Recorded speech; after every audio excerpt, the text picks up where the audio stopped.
नमस्कार। मुद्दा तो है मैं आपका स्वागत है। मैं हूं आपके साथ ब्रजेश चौक से। आज मुद्दा है सलाह पर सियासत। जी हां, मध्य प्रदेश की सियासत में एक बार फिर दिग्विजय सिंह चर्चा में है। दरअसल किसान न्याय यात्रा के मंच से कांग्रेस नेताओं को दी उनकी सलाह ने न केवल पार्टी की रणनीति पर सवाल खड़े कर दिए बल्कि इस यात्रा की असलियत पर भी बहस छेड़ दी है। दिग्विजय सिंह ने साफ कहा कि किसानों के मुद्दे पर कांग्रेस को जमीन पर उतरना होगा। वहीं बीजेपी ने दिग्विजय की इस सलाह को भुनाने में देर नहीं की। बीजेपी ने कांग्रेस में गुटबाजी के आरोप लगाए। कुल मिलाकर दिग्विजय सिंह की सलाह पर सियासत शुरू हो गई है, जिसकी वजह से कई सवाल भी खड़े हो रहे हैं। उन सवालों को भी हम आपके सामने रखेंगे, लेकिन पहले देखिए रिपोर्ट।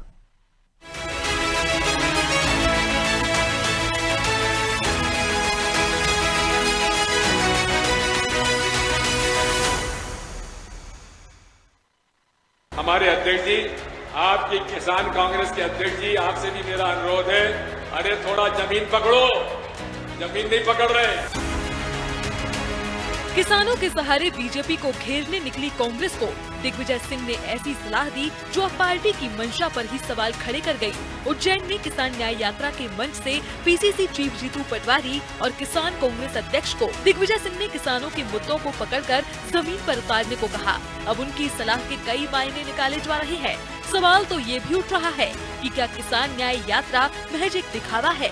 अगर कांग्रेस अन्नदाताओं के मुद्दों को लेकर जमीन पर नहीं है तो फिर इस तरह के आयोजन का क्या फायदा? और क्या दिग्विजय सिंह ने भी इसी ओर इशारा किया? खैर, कांग्रेस दिग्विजय सिंह की सलाह को अलग चश्मे से देख रही है। माननीय दिग्विजय सिंह जी हमारे पार्टी के वरिष्ठ नेता है, मध्य प्रदेश के पूर्व मुख्यमंत्री हैं। निश्चित रूप से उनका जो दर्द है मध्य प्रदेश के किसानों को लेकर है कि मध्य प्रदेश में किसानों पर जिस तरह लाठीचार्ज हो रहा है, किसान आज जमीन पर उतरा। निश्चित रूप से कांग्रेस पार्टी, जीतू पटवारी जी माननीय अध्यक्ष जी और किसान कांग्रेस के हमारे अध्यक्ष जी जमीन पर उतरे हुए हैं और किसानों के इसी दर्द को लेकर कल उज्जैन के अंदर जो है बड़ा कार्यक्रम किया गया। वो पूरे मध्य प्रदेश में, पूरे महा में किसानों की समस्याओं को उठाएंगे। चूँकि इस सलाह से पहले दिग्विजय और कमलनाथ की मुलाकात दिल्ली में हुई थी। दिग्विजय सिंह ने पोस्ट कर दोनों नेताओं के बीच की केमिस्ट्री सबके सामने रखी थी और अब उसके बाद प्रदेश कांग्रेस को उन्होंने किसानों के मुद्दों पर आईना दिखा दिया। हालांकि बीजेपी भी इस मसले पर कैसे चुप रह जाती, लिहाजा उसने भी अपने कर्कश से आरोपों के तीर निकाले और कांग्रेस पर एक एक कर छोड़े। बीजेपी ने कांग्रेस पर किसानों के साथ धोखा और अन्याय करने के आरोप लगाए। और क्या कुछ कहा बीजेपी ने, ये भी सुनिए। अभी कांग्रेस की अंतर्कलह है, कभी दिग्विजय सिंह जी को वो पछाड़ते हैं और कभी दिग्विजय सिंह जी उनको पछाड़ते हैं, कभी कमलनाथ जी को पछाड़ते हैं। तो इस समय कांग्रेस सब अंतर्कलह के द्वंद से गुजर रही है और ये बात तो सही है, पूरी दुनिया जानती कि कांग्रेस जमीन पर है कहाँ। और इसलिए दिग्विजय सिंह जी को बीच में जब जीतू पटवारी जी सीख देते हैं तो दिग्विजय सिंह जी भी फिर बीच में जीतू पटवारी जी को सीख दे देते हैं और एक दूसरे के जो है कुश्ती में लड़ने का अभ्यास कर रहे हैं। याद हो तो एक साल पहले युवा कांग्रेस ने नरसिंह घोटाले को लेकर जबलपुर में आंदोलन किया था।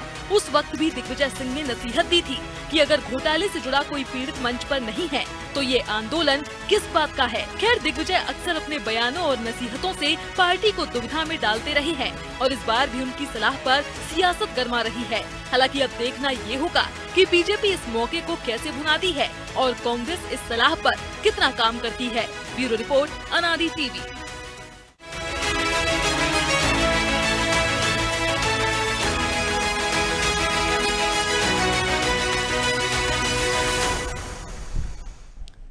इस मुद्दे पर चर्चा शुरू करें उससे पहले वो सवाल जो जरूरी है। पहला सवाल, क्या दिग्विजय की जीतू पटवारी को सलाह गुटबाजी का नतीजा है? दूसरा सवाल, क्या कांग्रेस वाकई किसानों के मुद्दों पर जमीन से कटी हुई है? तीसरा सवाल, आखिर दिग्विजय सिंह की सलाह के क्या मायने निकाले जाएं? चलिए इन सवालों के साथ इस मुद्दे पर चर्चा शुरू करते हैं। चर्चा में हमारे साथ मौजूद हैं बीजेपी प्रवक्ता प्रियंका दुबे, कांग्रेस प्रवक्ता अमित तामरे और हमारे सहयोगी प्रभु पटेरिया। अमित जी, प्रियंका जी, बहुत बहुत स्वागत है आपका। और शुरुआत अमित जी आपसे ही करते हैं। क्या जो सलाह दी है सार्वजनिक मंच से एक वरिष्ठ नेता के नाते उन्होंने, क्या ये गुटबाजी का परिणाम है? क्योंकि बीजेपी कह रही है कि अंतर्कलह से जूझ रहे हैं आप लोग, एक दूसरे को नीचा दिखाते रहते हैं। पहले जीतू पटवारी ने दिखाया, अब दिग्विजय सिंह की बारी थी। अब देखिए, भारतीय जनता पार्टी तो अब जो बोले, अब वो पहले अपना घर संभाले, राष्ट्रीय अध्यक्ष तय कर ले, निगम मंडल बना ले, किसको बनाना है किसको नहीं बना ले। नरोत्तम मिश्रा जी प्रदेश अध्यक्ष जी जा रहे हैं मिलने, यहाँ जा रहे हैं, इसको मना रहे हैं उसको मना रहे हैं। प्रहलाद पटेल जी नाराज चल रहे हैं, कभी नरोत्तम जी कभी वीडी जी। मुझे लगता है भारतीय जनता पार्टी को अपना घर देखना चाहिए। दूसरी बात यह है कि दिग्विजय सिंह जी हमारे वरिष्ठ नेता हैं, कमलनाथ जी हमारे वरिष्ठ नेता हैं, तो समय समय पर जो भी इनका मार्गदर्शन मिलता है, तो ये आपको पहली बार ऐसा कॉम्बिनेशन मध्य प्रदेश कांग्रेस में दिख रहा है कि जीतू पटवारी जी और उमंग संघार जी जैसे नौजवानों के हाथ में पार्टी की कमान है।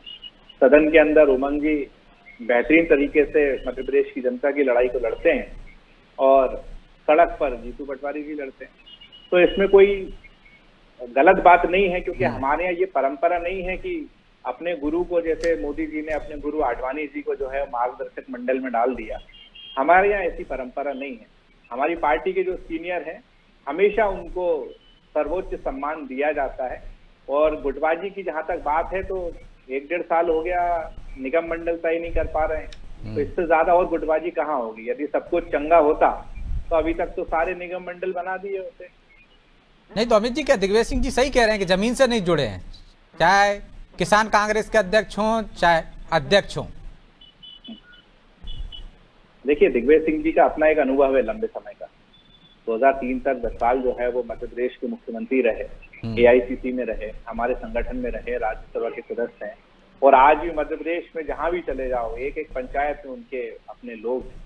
तो यदि उन्होंने कोई कहा है तो निश्चित तौर पर जीतू पटवारी जी के लिए और उमंग सिंघार जी के लिए, हमारे जैसे कार्यकर्ताओं के लिए एक बहुत ही अच्छी बात है, और उनकी बात को लेकर हम लोग सब लोग आगे नहीं तो ये बंद कमरे में भी कह सकते थे ना, वो सार्वजनिक मंच से कह रहे हैं कि अध्यक्ष जी जमीन से जुड़िए, जमीन पकड़िए।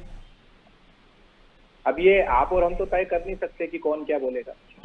कम से कम इतना लोकतंत्र तो है हमारे देश में बाबा साहब का कि किसको कहाँ क्या बोलना है। अब ये भारतीय जनता पार्टी के अंदर होता होगा ऐसा, हमारे यहाँ तो लोकतंत्र जिंदा है, और ना हमारे यहाँ किसी की कही हुई बातों को कोई बुरा माना जाता है कि किसी विधायक ने किसी कलेक्टर को गालियां दे दी और दूसरे दिन विधायक को बुला लिया, फिर वो कलेक्टर जो है वो तलवारें लहरा रहा है, ना विधायक के ऊपर कोई कार्रवाई हुई ना कलेक्टर के ऊपर कोई कार्रवाई हुई। ठीक, तो प्रियंका जी वो कह रहे हैं आप अपना घर देखिए, यदि आपके यहाँ गुटबाजी होगी, उनके यहाँ तो सब आंतरिक लोकतंत्र है, लोकतांत्रिक व्यवस्था है, सब अपनी बात कह सकते हैं। तो दिग्विजय सिंह ने एक सलाह दी है, वरिष्ठ नेता है, आपको उसमें अंतरकलह दिख रही है, आपको उसमें गुटबाजी दिख रही है। वो तो कह रहे हैं ये सब आपके घर में है, इसलिए ना आप अध्यक्ष बना पा रहे हैं, ना टीम खड़ी कर पा रहे हैं निगम मंडल में, ना नियुक्ति कर पा रहे हैं, और आपके विधायक किस तरह की भाषा बोलते हैं। दीजिए जवाब। नमस्कार ब्रजेश जी, अमित भाई और हमारे गुरु जी कह सकती हूँ मैं, क्योंकि कुछ कुछ सीखती हूँ मैं प्रभु भाई से, इसलिए उनको गुरु मानती हूँ। तो सभी को मेरा प्रणाम। सर्वप्रथम अमित भाई जो सड़कों के ऊपर उतरे हैं एक दूसरे के पुतले जलाते हुए, और जो कह रहे हैं कि सर्जन नहीं ये तो विसर्जन है, और उसके पोस्टर लगा दिए, जबलपुर में मुंडन करवा लिए, उज्जैन में बता रहे हैं कि सैकड़ों कार्यकर्ता आपके ऑब्जर्वर से मिलने गए थे और उनकी तो रायशुमारी ही चोरी हो गई। रीवा की ऐसी घटनाएं वीडियो निकल करके आ गए, और उसके बाद आप कह रहे हैं सब कुछ ठीक है, तो हम कैसे विश्वास कर ले क्योंकि आपके यहाँ सब ठीक है। वो भी 1.5-2 साल में प्रवक्ताओं की सूची आई, उसको भी 24 घंटे के अंदर आप लोग ने हटाया, और फिर वापस पुनः दूसरी सूची को आपको बनाना पड़ गया, प्रवक्ताओं की लिस्ट चेंज हुई। 2 साल में बड़ी मुश्किल से जीतू पटवारी जी खुद का संगठन जिसे तैसे खड़ा कर पाए, उसमें भी बहुत सारे अमेंडमेंट्स करने पड़े। और जिला अध्यक्षों के लिए तो आपके ऊपर भ्रष्टाचार के आरोप लग गए कि मनपसंद की गाड़ी नहीं दी गई, कार नहीं दी गई, इस कारण जो है वो सक्सेना जी सड़क पर उतर के आके आरोप लगाए कि आप लोगों ने उनको पद नहीं दिया। ये सब भारतीय जनता पार्टी के कार्यकर्ता नहीं कर रहे थे, ये सब जमीन पे उतर के कांग्रेस के कार्यकर्ता कर रहे थे, और आरोप प्रत्यारोप वो कर रहे थे। पहले दिग्विजय सिंह जी ने खुद ने ट्वीट किया और कहा कि सरकार इसलिए गिरी, फिर कमलनाथ जी ट्विटर खेलने लगे, आपस में पोस्ट खेला गया। यहाँ पे भी भारतीय जनता पार्टी का कार्यकर्ता कहीं कुछ नहीं कह रहा था, यहाँ आपके पूर्व मुख्यमंत्री एक दूसरे के ऊपर आरोप लगा रहे थे कि सरकार क्यों गिरी, कैसे गिरी, किसका हस्तक्षेप था, किसके कहने में सरकार चल रही थी। और मंचों पे भी पावर ऑफ अटर्नी की जो बात हुई थी, गाली खाने की, गाली सुनने की, गाली देने की, और जो कुर्सियां फेंकने की भी जो कलाएं देखने को मिली, वो भी कांग्रेस के कार्यकर्ता कर रहे थे। वहां भी भारतीय जनता पार्टी के कार्यकर्ता ना कह रहे थे, ना कर रहे थे, ना उन्हें कोई लेना देना है। क्योंकि अनुशासन किसी भी राजनीतिक पार्टी की रीढ़ होता है, उस रीढ़ को होना बहुत आवश्यक है। और जब नहीं होती है, जब व्यक्ति पूजक संगठन हो जाता है, तो ऐसे उदाहरण देखने को मिलते हैं। और अभी ये बात आपने भी स्वीकार करी कि हर पंचायत में उनके लोग, आपको ऐसा क्यों कहना पड़ा कि हर पंचायत में उनके लोग? आप कार्यकर्ता क्यों नहीं कह सकते कि कांग्रेस के कार्यकर्ता हर पंचायत में है? आपको साफ कहना पड़ा दिग्विजय सिंह जी के कार्यकर्ता हर पंचायत में अवेलेबल।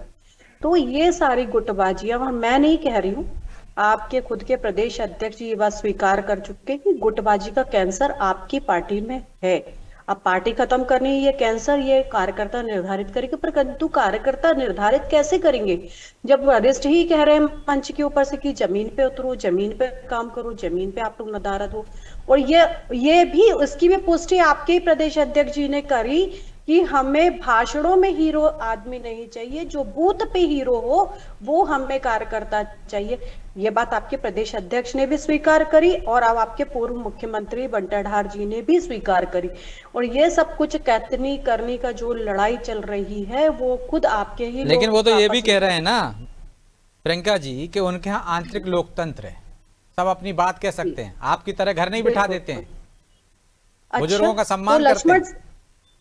तो ब्रजेश भाई, लक्ष्मण सिंह जी को मैंने थोड़ी निष्कासित किया है, वो तो इनकी पार्टी ने निष्कासित कर दिया। और ऐसे कई लोगों को ये लोग जब बोलते हैं तो राष्ट्रीय प्रवक्ता अमित भाई आप भी चिंता कीजिएगा, क्योंकि राष्ट्रीय प्रवक्ता होकर के प्रमोद कृष्णन जी ने जब बोला तो उनको भी निष्कासित कर दिया गया। कर्नाटक के मंत्री जी ने एसआईआर के ऊपर समर्थन दे दिया तो आप लोगों ने उनको भी निष्कासित कर दिया। वोट छोड़ गड्डी छोड़ का जो आपका मुद्दा है, आपके ही लोग आपके ही लोगों को घेर रहे हैं। पवन खेड़ा जी की खुद के 2 आईडी निकल आए, लेकिन अभी तक आपने उनके ऊपर भी कार्रवाई नहीं ठीक करी। है, छोटा सा जवाब दीजिए अमित जी कि दिग्विजय सिंह जी को क्यों कहना पड़ा, आपको ये क्यों कहना पड़ा कि दिग्विजय सिंह के लोग हैं, और वो कह रहे हैं कि यदि इतना ही आंतरिक लोकतंत्र है आपके यहाँ तो लक्ष्मण सिंह पे कार्रवाई क्यों की? आपने कर्नाटक के मंत्री को क्यों बर्खास्त किया? उनको भी माफ कर देते आप। मुझे बहुत अच्छा लगा कि मेरी बहन को दिग्विजय सिंह जी की 2003 की बात बहुत याद है, लेकिन उनको 2006 की वो बात याद नहीं है कि जो दिग्विजय सिंह जी के बाद मुख्यमंत्री बनी थी हमारी बहन, हमारी पिछड़ा वर्ग की नेता, मध्य प्रदेश की पूर्व मुख्यमंत्री, किस तरीके से उनको और उनके विधायकों को प्रदेश भाजपा कार्यालय से धक्के मारकर बाहर भगाया गया था। ये किस तरीके की गुटबाजी थी। और आज वो सबके सब लोग यही हैं। लक्ष्मण सिंह जी तो भारतीय जनता पार्टी में भी चले गए थे, तो ये तो तब आपने उनको क्यों ज्वाइन करवाया था? वो तो भारतीय जनता पार्टी में भी रहे हैं ना। तो कम से कम जिनके घर शीशे के होते हैं, वो कौन सी कहावत है, वो पत्थर नहीं मारा करते। तो आप प्रभात स्वीकार कर रहे हैं कि हम आपके घर भी शीशे के ही हैं, इसलिए इधर पत्थर। मैं सलाह दे रहा हूँ भारतीय जनता पार्टी को। प्रभात झा जी ने जब कहा था, जब उनको प्रदेश अध्यक्ष पद से हटाया गया था, तो वो पोखरण बम वाला जो बयान उन्होंने दिया था, वो कहीं ना कहीं गुटबाजी था या नहीं था, ये बता दीजिए। और आपके यहाँ सब कुछ अच्छा है तो क्यों निगम मंडलों की नियुक्तियां नहीं हो पा रही है भैया? इतना समय हो गया। ठीक है, आ रहा हूं मैं अमित जी। लेकिन प्रभु जी, क्या वाकई में कांग्रेस के नेता या कांग्रेस पार्टी जमीन से नहीं जुड़ी है, किसानों से नहीं जुड़ी है, या दिग्विजय सिंह ने जो कहा है वो गुटबाजी की वजह से कहा है? क्या मायने हैं दिग्विजय सिंह जी के इस सलाह के? ब्रजेश जी, यदि जमीन से जुड़ी होती कांग्रेस तो 20 साल से सत्ता से बाहर क्यों होती? जनता के मुद्दों को लेकर संघर्ष करे, जो जनता की समस्याओं का समाधान कराए, जो जनता की मुद्दों से अपने आप को जोड़कर खड़ा करे, तो जनता उसके साथ होती है, उसको वोट देती है। तो ये तो साफ साफ दिख रहा है ना, इसमें कोई सवाल ही की बात नहीं है। 20 साल से आप विपक्ष में हैं, इसका मतलब है कि जनता जमीन पे आप नहीं जुड़े हैं। आपको नहीं पता कि किसी जिले में किसानों की क्या समस्या है, आपको नहीं पता है, आप उनकी समस्याओं को लेकर उस तरीके से मुखर नहीं हो पा रहे हैं, वैसे नहीं बता पा रहे हैं कि वो आपकी समस्या है। आप उस तरीके से बेरोजगारी को नहीं एड्रेस कर पा रहे यदि युवा आपको वोट नहीं दे रहे, तो आप उस तरीके से महिलाओं को एड्रेस नहीं कर पा रहे यदि वो आपको वोट नहीं दे रहे, तो निश्चित तौर पर यहाँ पे तो ये है, दिख ही रहा है, इसमें कोई सवाल ही की बात नहीं है। लेकिन दिग्विजय सिंह जो कह रहे हैं, दिग्विजय सिंह अपने अनुभव से कह रहे हैं। दिग्विजय सिंह ने मध्य प्रदेश में कांग्रेस की लगातार 2 टर्म तक मुख्यमंत्री रहे, उन्होंने सरकार बनाई थी पटवा सरकार के बाद, प्रदेश अध्यक्ष रहे थे उस दौर में। और दिग्विजय सिंह ने काफी संघर्ष किया था, पूरे प्रदेश में दौरे किए थे, उनने बहुत मेहनत की थी दिग्विजय सिंह ने। उनको दौरे को लोग आज भी याद करते हैं, जिस तरीके से दिग्विजय सिंह जी पूरे प्रदेश में गए। इसीलिए आप यह देखिए कि कांग्रेस के प्रदेश के तमाम नेताओं में एकमात्र दिग्विजय सिंह हैं जिनको हर जिले में वो लोगों को, कार्यकर्ताओं को, कांग्रेस के कार्यकर्ताओं को पहचानते हैं उनको जानने वाले लोग हैं। बाकी कोई नेता ऐसा नहीं है। कमलनाथ को अब महाकौशल के बाहर मुख्यमंत्री बनने के पहले कोई नहीं जानता था, नाम से जानते थे लेकिन उस तरीके से कोई संपर्क नहीं है। ज्योतिरादित्य सिंधिया वहाँ को अपने जो है ग्वालियर चंबल क्षेत्र के बाहर नहीं थे। तमाम नेता अपने अपने पॉकेट में थे। एकमात्र कांग्रेस के नेता थे दिग्विजय सिंह, जो पूरे प्रदेश में हर जगह पर किसी भी कार्यकर्ता के घर तक जा सकते थे। इस तरीके की ताकत उनने अपनी अर्जित की थी। इस तरह से पहुंचे ना, जब प्रदेश अध्यक्ष बनाया, उनको 2 बार मुख्यमंत्री बनाया, बिल्कुल, तो पूरे प्रदेश में उनकी पकड़ हो गई। नहीं तो उनने मेहनत की ना, वो जब अध्यक्ष थे, जब विपक्ष में थे, जब अध्यक्ष थे तब उनने मेहनत की, दौरे किए, उसके दम पे वो कांग्रेस की सरकार बनाने की स्थिति में आए। जब 98 के चुनाव थे तो भारतीय जनता पार्टी में तो शैडो कैबिनेट बन गई थी। मीडिया, सर्वे एजेंसी, कांग्रेस के तमाम नेता, कोई नहीं मान रहा था कि प्रदेश में फिर से कांग्रेस की सरकार आएगी। अकेले दिग्विजय सिंह का हेलीकॉप्टर पूरे प्रदेश में घूम रहा था, उनका गला बैठ गया था भाषण देते देते। उसके बावजूद दिग्विजय सिंह ने मेहनत की और सरकार बना कर लाए थे 98 में। अब तो वो खुद ही कहते हैं मेरे भाषण से वोट कट जाते हैं। तो वो अनुभव उनका बोल रहा है। लेकिन एक बात और है यहाँ पर पूरे मामले में, तब का दौर 90 के दशक जब दिग्विजय सिंह मेहनत कर रहे थे, तब और अब में जमीन आसमान का अंतर आ गया है। उस समय जो है कार एम्बेसडर से ऊपर की नहीं हुआ करती थी, आज फॉर्च्यूनर से नीचे की कार में कोई नेता नहीं घूमता है। तब सेलुलर फोन नहीं हुआ करते थे, आप लोग 2-2, 3-3 मोबाइल फोन लेके घूमते हैं साथ में। तो संचार साधन, कम्युनिकेशन, आवागमन, हर चीज़ें बहुत आसान हो गई हैं। आप बिना जाए भी आप वीडियो कॉन्फ्रेंसिंग से सभाएं कर लेते हैं। 3D सभाओं का दौर आ गया है, समय बदल गया है। तो दिग्विजय सिंह जो कह रहे हैं तो उनको आज के परिदृश्य में भी उस चीज़ को देखना चाहिए। हो सकता है आज के अध्यक्ष नई तकनीकी के जरिए लोगों से जुड़ रहे हों, लेकिन ये जरूर है जो आपने एक बात कही थी, बहुत अच्छी बात कही थी ब्रजेश जी आपने, कि आपको नसीहत देनी है तो भरे मंच पर जनता कार्यकर्ताओं के सामने अपने अध्यक्ष को जलील नहीं करना चाहिए था, बंद कमरे में नसीहत दे देनी चाहिए थी। आप एक तरीके से ये जो है, आप दिग्विजय सिंह ने एक नई परिपाटी बनाई है, वो मंच पे नहीं बैठेंगे। क्यों बनाई उनने कहा था कि सिर्फ प्रेरणा लेके बाकी के लोग भी ऐसा करें, मंच पे वही बैठे जो जरूरी है, बाकी गैर जरूरी लोग नीचे बैठे। जिस मंच पर दिग्विजय सिंह ने ये बात कही है, उस मंच पर आमतौर पर हम देखते थे कांग्रेस के मंच 50-60 लोग दिखते थे, 100 दिखते थे। इस मंच पे 150 क्या 200 से ज्यादा लोग दिख रहे थे और दिग्विजय सिंह नीचे बैठे हुए थे। तो उनकी परंपरा, उनकी नसीहत का कहाँ असर हो रहा है, वो क्यों नसीहत दे रहे हैं और वो खुली मंच से नसीहत ऐसी क्यों देते हैं, ये उनको सोचना होगा कि जब उनकी बात को कांग्रेस का कोई कार्यकर्ता नहीं सुन रहा है, नेता तो दूर की बात है, तो ऐसे मंचों पर बोलते क्यों हैं वो? ऐसा बोलने के बजाय बंद कमरे में बोले वो। अब एक मायने और निकाले जा रहे हैं कि दिग्विजय सिंह जी की हाल ही में कमलनाथ से भेंट हुई है। इससे पहले जीतू पटवारी ने कहा था कि निराशा थी जब मैं अध्यक्ष बना था, उन्होंने कहा था उतने एफर्ट नहीं किए गए हैं उस समय। तो क्या ये उसके जवाब है क्या ब्रजेश जी? वो भी एक मेरी नज़र में, यदि मैं आप विश्लेषक के तौर पे कहें तो मेरी नज़र में वो भी गलत है दिग्विजय सिंह ने जो कुछ भी ट्वीट किया था। आप ये बताइए, भारतीय जनता पार्टी ने अभी 3 जिला कमेटियों में से 3 लोगों के इस्तीफे ले लिए अलग अलग जिलों में। खबर क्या आई? परिवारवाद के कारण इस्तीफा कराया गया। उन लोगों ने खुद ने इस्तीफा दिया, उसमें कहीं ये कारण नहीं लिखा था। एक नैरेटिव बनाया गया कि भारतीय जनता पार्टी परिवारवाद को खत्म करने जा रही, ये था। वो लिफाफा बंद है तो आप कयासबाजी कर सकते हैं। दिग्विजय सिंह और कमलनाथ के बीच में संबंध अच्छे हैं, बुरे हैं, 50 साल से दोनों के संबंध अच्छे साथ में चले आ रहे हैं। और जब 50 साल तक आप साथ रहोगे तो खट्टे मीठे संबंध होंगे ही होंगे, कभी अच्छे कभी बुरे। दिग्विजय सिंह ने मेहनत की थी तो कमलनाथ की सरकार बनी थी, उन्होंने कोई पद नहीं लिया मध्य प्रदेश में, कमलनाथ के लिए रास्ता खोला था, उन्होंने सब कुछ किया। वो दिग्विजय सिंह ने ट्वीट करके कह रहे हैं कि नहीं हम लोगों में कोई झगड़ा नहीं, हम एक है। तो इसका मतलब है कि जो लिफाफे में सिर्फ कयासबाजी हो रही थी, आपने उसमें मुहर लगा दी कि हाँ हमारे बीच में कोई मनमुटाव था, कोई झगड़ा था जिसको हम दूर करने जा रहे हैं। वैसे जैसे जीतू पटवारी और उमंग सिंघार ने वो तो अभी तावड़े जी ने बहुत अच्छी बात कही। उन्होंने कहा कि दोनों अलग अलग काम कर रहे हैं। उन्होंने कहा कि विधानसभा में नेता प्रतिपक्ष और संघर्ष कर रहे हैं और सड़क पे जीतू पटवारी कर रहे हैं। तो कांग्रेस में सीधे सीधे बंटवारा तो खुद ही उनके प्रवक्ता कह रहे हैं, हम नहीं कह रहे हैं। ठीक है अमित जी, तो आप तो खुद ही मान रहे हैं ना कि गुटबाजी है, कि वो सिर्फ सदन में देखेंगे और आपके जो अध्यक्ष हैं वो बाहर देखेंगे। और जब नसीहत कोई दिग्विजय सिंह की सुन नहीं रहा है तो फिर क्यों सार्वजनिक मंच पे दे रहे हैं? फोन पर भी ये कह सकते थे, या अंदर बंद कमरे में जो बैठकें होती हैं उसमें कह सकते थे कि भैया ऐसा काम करो जिससे लोग आपसे जुड़े। इसके क्या मायने? यही मायने है ना, गुटबाजी है, एक दूसरे को नीचा दिखा रहे हैं। मेरे पहले से जो वक्ता थे, आप भी ब्रजेश भाई सीनियर हो, वो भी सीनियर हैं बहुत, मैं तो बहुत कम अनुभवी हूँ। अगली बार जब दिग्विजय सिंह जी मिलेंगे, हम लोग की मुलाकात होगी, तो मैं जरूर कहूंगा कि जो भी कुछ कहें, कैसे बोलना है, कहाँ बोलना है, क्या बोलना है, आप लोगों से जरूर मार्गदर्शन दें। दूसरी बात यह है कि अरे भाई आप पार्टी के प्रवक्ता हैं, छोटा बड़ा पद नहीं होता, आपको पार्टी का पक्ष रखने को बोल रहा है। आदमी बड़ा होता है कि पद बड़ा बहुत होता अच्छी है? बात है तावरे जी, अमित भाई बहुत अच्छी बात है, मीडिया से नेता सीखते हैं। नहीं, बिल्कुल मीडिया में खबरें पढ़ के ही उनको दिग्विजय सिंह ने ट्वीट किया था कि हमें झगड़ा नहीं है, हम एक हैं। खबरें पढ़ के ही सीखते हैं। हम सभी आप लोगों से सीखेंगे, पूरी कांग्रेस पार्टी आप लोगों से, कि कहाँ क्या बोलना है क्या नहीं बोलना है, आप लोगों से बिल्कुल सीखेंगे। और धन्यवाद, आप लोग हमारे लिए इतना अच्छा सोचते हैं।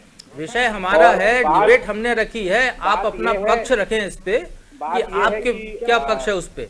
बात यह है कि जीतू पटवारी जी की बात हो, दिग्विजय सिंह जी की बात हो या कमलनाथ जी की बात हो, ये हमारे जैसे कार्यकर्ता, हम उनसे सीख कर आज यहाँ तक पहुंचे। तो ये बोलना कि उनकी कोई सुन नहीं रहा है, कोई वो नहीं कर रहा है, मुझे बड़ा आश्चर्य होता है इन सब बातों को लेकर कि इस तरीके से कैसे कहा जा सकता है। आश्चर्य क्यों हो रहा है? जब 200 लोग मंच पर हैं अमित जी, 150 लोग मंच पर हैं, तो वो यही चाहते थे ना, मंच टूट गया था भोपाल में कि ज्यादा लोग ना। एक एक करके जवाब लो ना, एक एक करके जवाब लो। मुझे 3 जगह से फायर आएगा तो मैं एक एक कोई नहीं बोल रहा, जवाब दे। तो आपने कहा ना कि वो मंच से नीचे बैठे हैं, मंच पे उनकी हैसियत। जी, मैं आपको, आप बड़े भाई हो लेकिन फिर भी एक व्यंग्यात्मक चैलेंज करके कहूंगा कि मुझे दिग्विजय सिंह जी का एक ऐसा बयान बता दीजिए जिसमें उन्होंने ये कहा हो कि मैं सारे नेताओं से ये बोल रहा हूँ कि सब नीचे बैठे। उन्होंने कहा था, उन्होंने कहा कि राहुल गांधी जी की भी यही मंशा थी, मैं भी नीचे बैठा हूँ, नेता भी मंच पर भाषण दें। मैं क्या बोल रहा हूँ कि मैं दिग्विजय सिंह जी का एक बयान ऐसा बताइए जिसमें उन्होंने ये कहा था कि मुझे ऐसा लगता है कि नीचे बैठ के कार्यकर्ताओं के साथ मैं बहुत अच्छा महसूस करता हूँ। तो ये उनकी खुद की एक धारणा थी, उस धारणा का वो पालन करते हैं। अब आप ऐसा मीडिया एक वो बना दें कि भाई दिग्विजय सिंह जी की कोई बात नहीं मानता, मंच पे 200, अरे एक तरफ भारतीय जनता पार्टी जहां ये कह रही है कि कांग्रेस ये हो रही है वैसी हो रही है, मैं आपको बता दूं कि यही जीतू पटवारी जी हैं जिनके बारे में कहा जा रहा है, उनके आने के बाद बुधनी की 1.25 लाख की लीड 12,000 पे आ गई। इनका कैबिनेट मंत्री चुनाव हार गया। और किस तरीके से छिंदवाड़ा में जब चुनाव हुआ था, किस तरीके से प्रशासन के दम पर इन्होंने चुनाव जीता था, ये आप और हम सबको मालूम है भैया।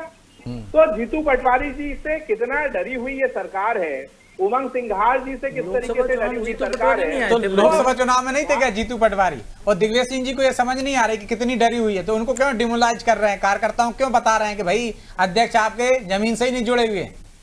और अच्छा, एक चीज और उन्होंने अभी बोली लोकसभा में, अरे आप लोगों को ये तो याद रहता है कि 20 साल से कांग्रेस की सरकार नहीं है, लेकिन आप लोग ये भूल जाते हो कि 1924 में संघ बना, फिर जनसंघ बना, फिर जनता पार्टी बनी, फिर भारतीय जनता पार्टी बनी। गेट के बाहर बैठे रहे भैया, अभी भी उतना जनता ने मौका नहीं दिया है कि आप ये कह सको कि कांग्रेस। चलिए, हम तो उम्मीद कर सकते हैं कि कांग्रेस बेहतर ही करे अमित जी।